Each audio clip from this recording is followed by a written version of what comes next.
Short clips, big laughs. That's what we recommend. Subscribe now. Don't miss a beat. Hit that bell for laughs so sweet. Comedy clips, short clips, big laughs. I see that shit. I see it all around. Blacks and whites don't fight so much. You know who don't have no beef with anybody is Asian people. I see how y'all be doing. Y'all just lay in the cut. Only people Asian people beef with is other Asian people.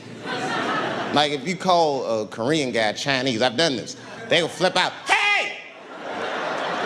What make you think I'm Chinese? I am Korean. I look Chinese. Yes, motherfucker, you do look Chinese. That's why I said it.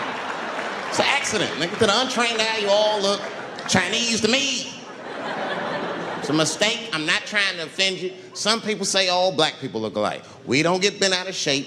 We normally just call those people police, okay? Just learn to live with it. I am not saying that to say that trans women aren't women. I am just saying that those pussies that they got, you know what I mean? I'm not saying it's not pussy, but that's like beyond pussy or impossible pussy. You know what I mean? It tastes like pussy, but that's not quite what it is it? It's not blood, that's beet juice.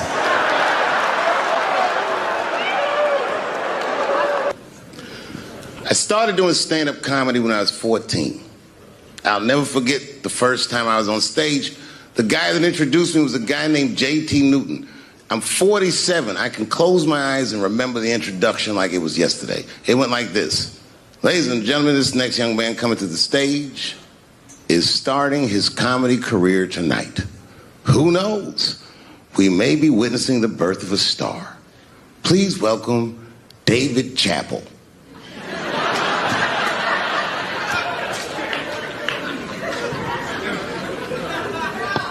From the first time that I ever held a microphone, I was sure this was it.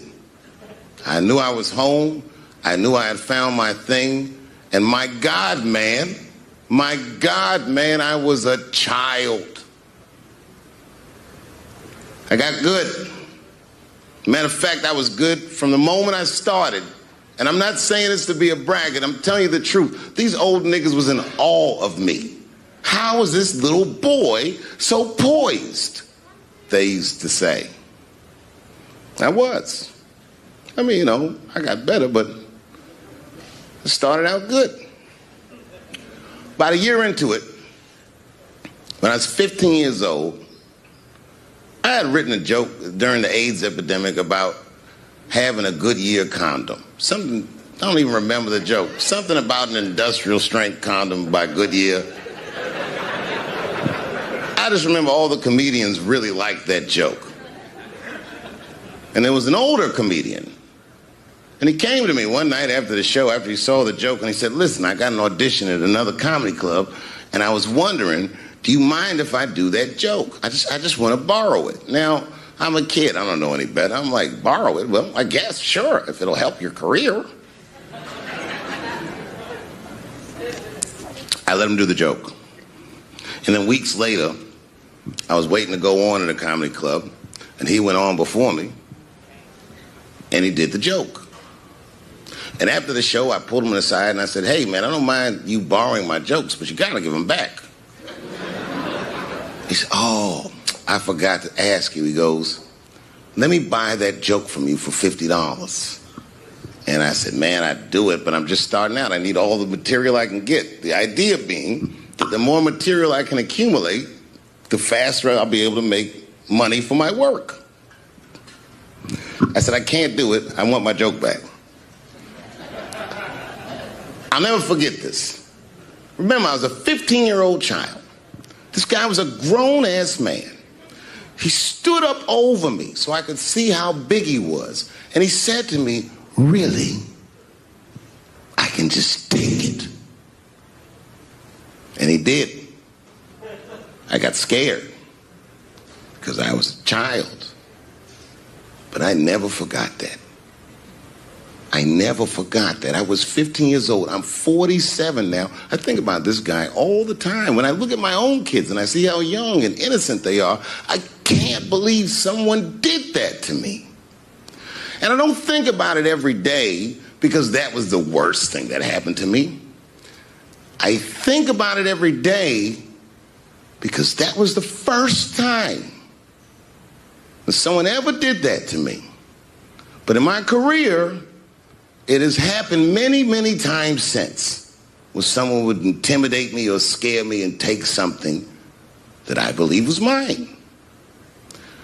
I'll tell you another story. Now I'm 18 years old. I'm living in New York City, and I just finished my first road tour, which was a very difficult tour. I'll spare you the details. Now I'm back in New York, but my rent is paid, thank God. And I have $60 to my name, and a woman that I had met in Pittsburgh, a bad Dominican bitch,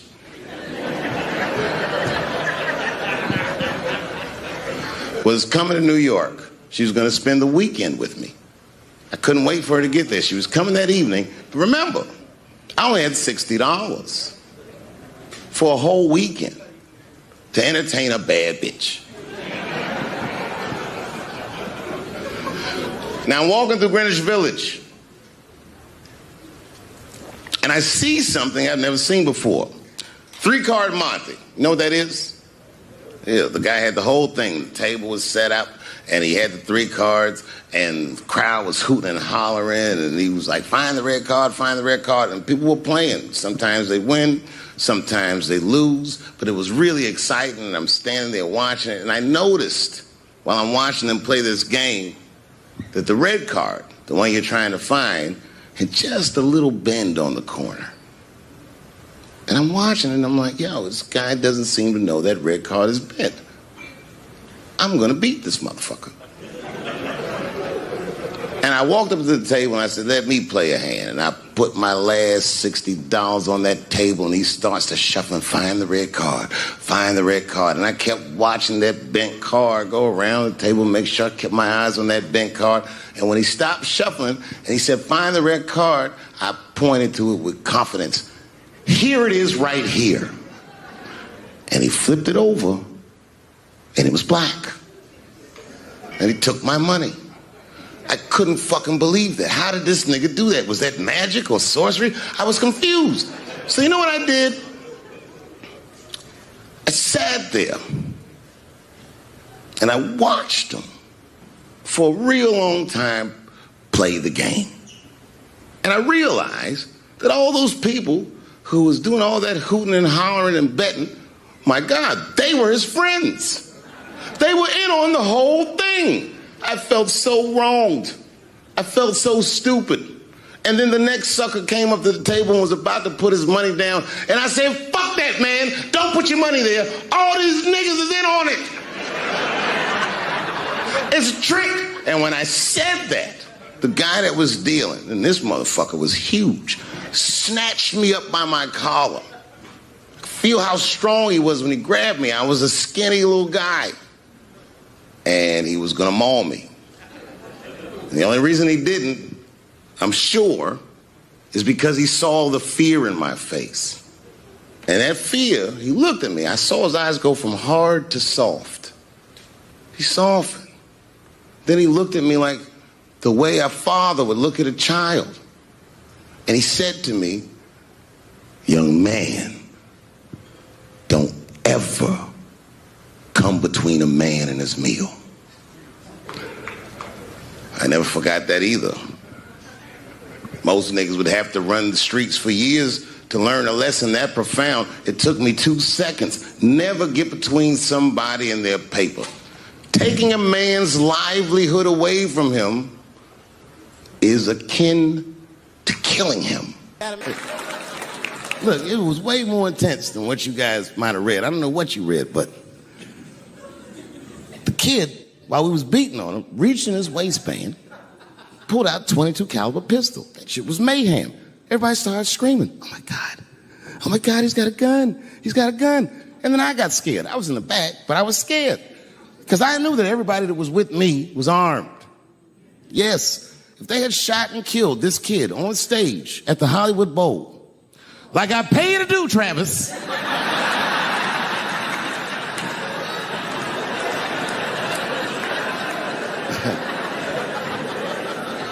but Travis G'd up. Travis wrestled the gun out of the kid's hand, and then he took it like this and tried to chamber the round, and he couldn't.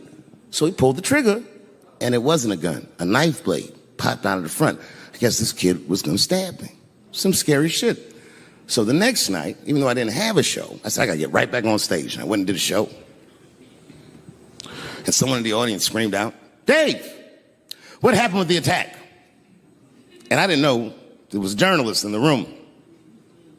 All I said was that this nigga had a knife that identified as a gun. I got 6 more weeks of bad press for that joke. I didn't even do nothing to this nigga. That's not right. That was not right. And then the New York Post went to the jail and interviewed my attacker like he was some kind of hero. And I read that interview. It turns out the entire attack was my fault. Yes, I triggered him. I didn't mean to. I had done jokes about the homeless. It turns out this young man was homeless. And I mean, there's no way I could have known this. But I will say, for a homeless guy, this nigga had incredible seats.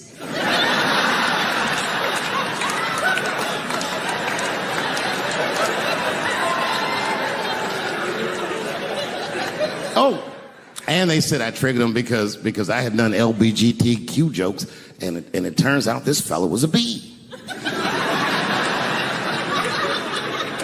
That was the headline in the article. It said, Dave Chappelle's alleged attacker is bisexual.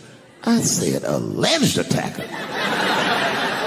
This motherfucker definitely attacked me. I'll show you the tape. He's allegedly bisexual. I'm gonna need to see him suck somebody's dick before I believe the rest of this article.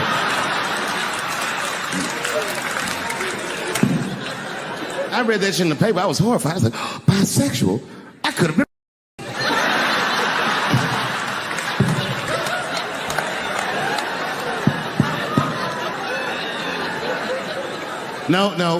No, you know what though?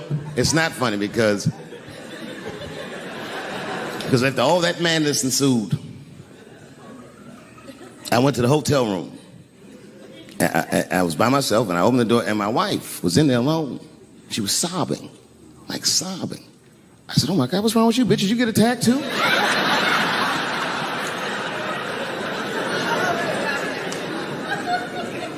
And she's crying. She said, oh my God, David.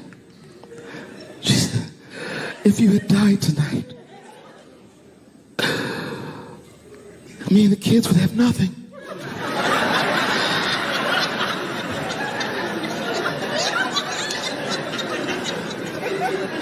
Then I knew it was serious. So I sat down on the bed next to her. And I reached in my pocket, I pulled some keys out that she had never seen before. She said, what are those keys? And I gently placed them in her hands. I said, sweetheart, those are the keys to my safe deposit box. God forbid anything ever happen to me. But if it does, don't even worry about it. You and the kids have everything you need in that box. I've already taken care of it. And she was looking at them keys, and I could see her mind realize what we were actually talking about. And then she just started crying harder. And to be honest with you, that made me cry a little bit too. And we hugged each other real tight.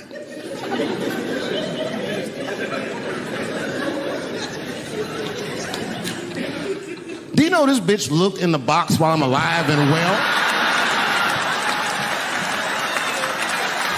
Who does that? Oh my God. And then she was mad at me. She said, God damn it, David, I opened that box. I said, you did? She said, yes, I did. And there was nothing in there.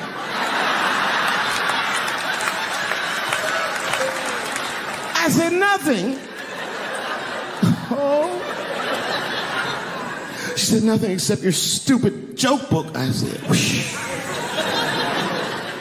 She said, well, sweetie, look, If you tell those jokes exactly how they're written, you and the kids should be fine.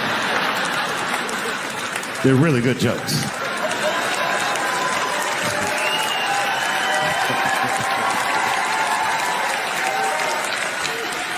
She's like, good jokes? What is this shit? Come join me in my watery grave. No, you gotta roll your throat.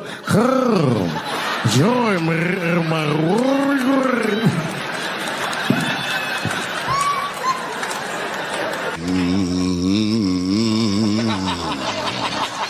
You know, that's just my grandmother used to sing that when she cleaning up.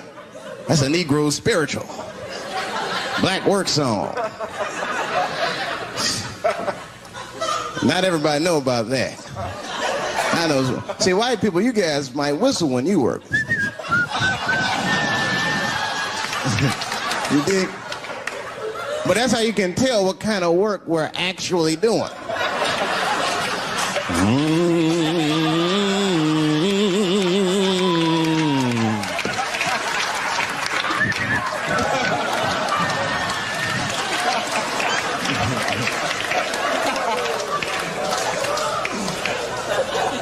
I study that kind of I do. Anything that has to do with race. I read a little here, see a little there. And I travel. That's always good.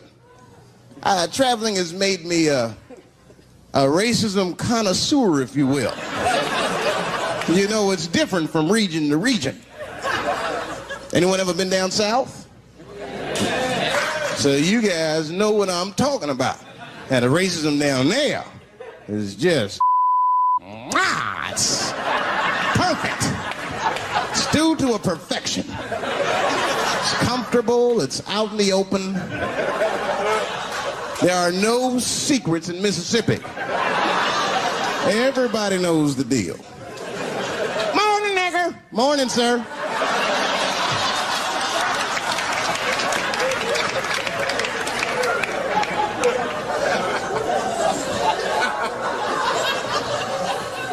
Not up here. You hit the big cities, man. It's different. It's always a secret. And we should do like them. We should keep our out in the open, then a little. I mean, with limits. You don't want to say whatever comes to your mind. That might be a little much. White dude be walking down the street minding his business, and the brother walk up to him. Hello, you white oppressor, you slave master rapist of Africa. Why, hello, my big lip spear chucking friend. Touche, honky. So, Whitey, what did you do today, huh? Oppress a new land and make the people there Christians against their will?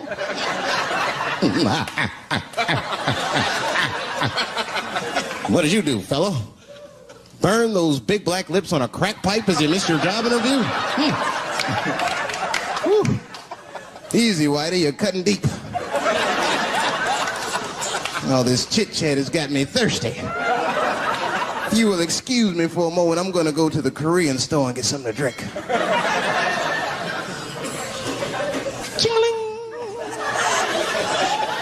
Hello.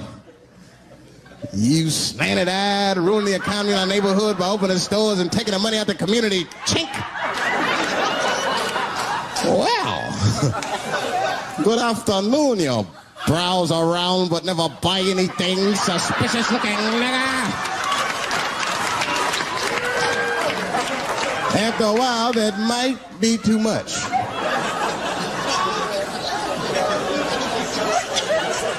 But you can't help it. If you're an American, you're a racist. We brought up from the beginning to think in generalizations. We never look at the individual. We rarely look at the individual. I'm a racist. I know I'm a racist. You know how I know? The other day I caught myself being racist against myself. There's so much getting on, I got mixed up. Forgot whose team I was on.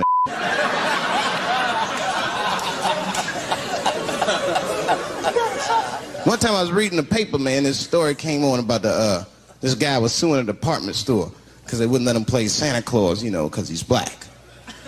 And I was actually like relieved when the department store beat him. That's bad. But I wasn't ready for that. I wasn't ready for the idea of a black Santa Claus, man. That would suck. So we wouldn't get our presents to the 28th, 29th.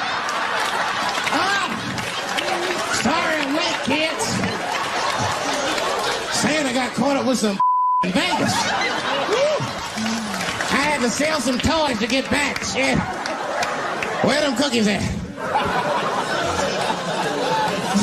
I heard that when Martin Luther King stood on the steps of the Lincoln Memorial and said he had a dream, he was speaking into a PA system that Bill Cosby paid for. Do you understand what I'm saying? The point is this. He rapes, but he saves. And he saves more than he rapes, but he probably does rape. Thank you very much. Good night. I know it's fucked up, but I tell you the truth.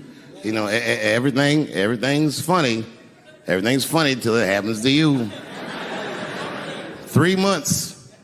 A mere 3 months after that terrible attack that Chris Rock endured,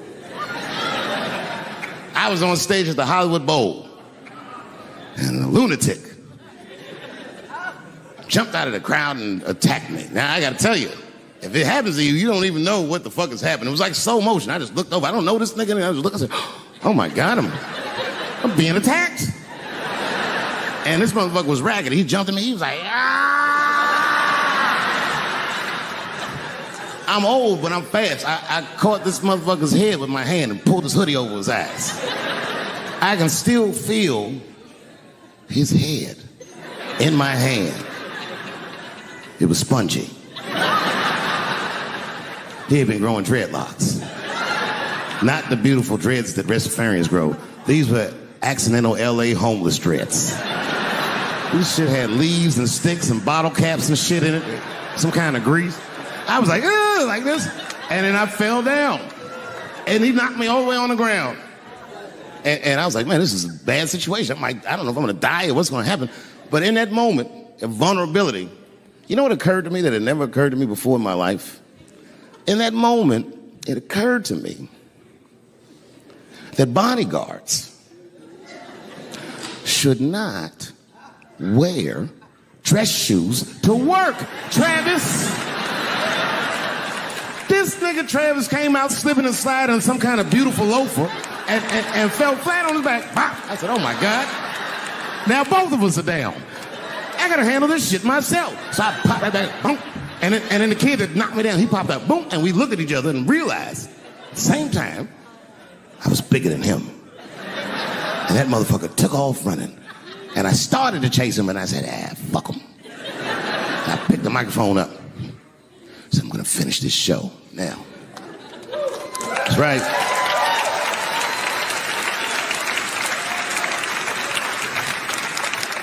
For 3 months before that, I'd been making fun of Chris Rock. And people would ask me all the time.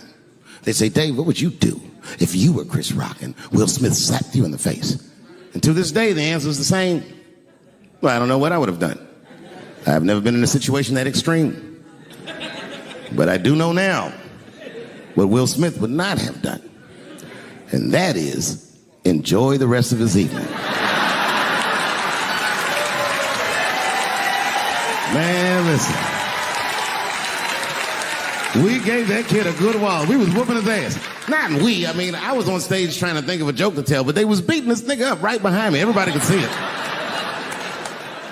Everybody could see it. And I'm sitting up there trying to think of what to say. And I'm tongue-tied. Me, of all people, can't think of anything to say. Look at my karma. Just that moment. Of all the people in the world, Chris Rock walks from backstage, walks up to me in front of 20,000 people, grabs the mic out of my hands and looks at the crowd and goes, was that Will Smith? Man, motherfuckers fell out of their chairs laughing. I was standing there looking stupid. I was fucking furious because I'm thinking in my mind, nigga, this is my attack. You got attacked 3 months ago. Now you have jokes. So I snatched the mic back from Chris and tried to get one off, but my shit did not go good at all. I didn't know what to say. I was just like, it was a trans man. And the crowd was like, boo. It's LA, we like trans people, boo. I know, I felt so bad.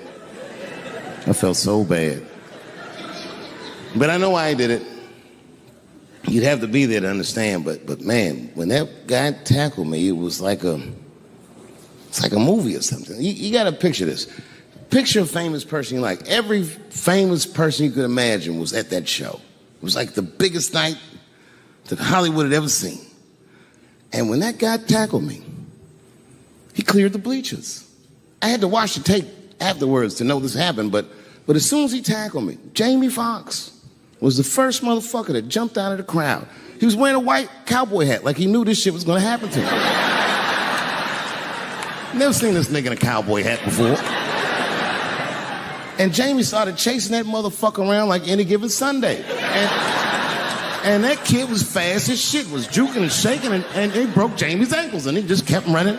And then Jon Stewart from The Daily Show ran from backstage and jumped at this motherfucker like Super Jew. He was like, ah! And the kid seen Jon coming, so he jumped back, and Jon went flying that way. And this kid was fast, and then he turned around. He sees the emergency exit. He starts running for the emergency exit. Just before he got to the door, motherfucking Puff Daddy from Bad Boy Records jumped in front of the door. That nigga was like,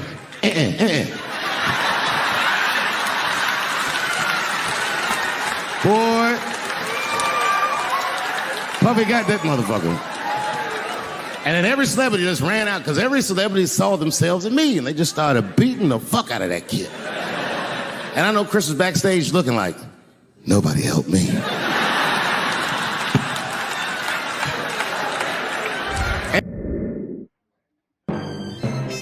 Thanks for watching. Subscribe, comment, like, and ring that bell. Your daily dose of laughter awaits.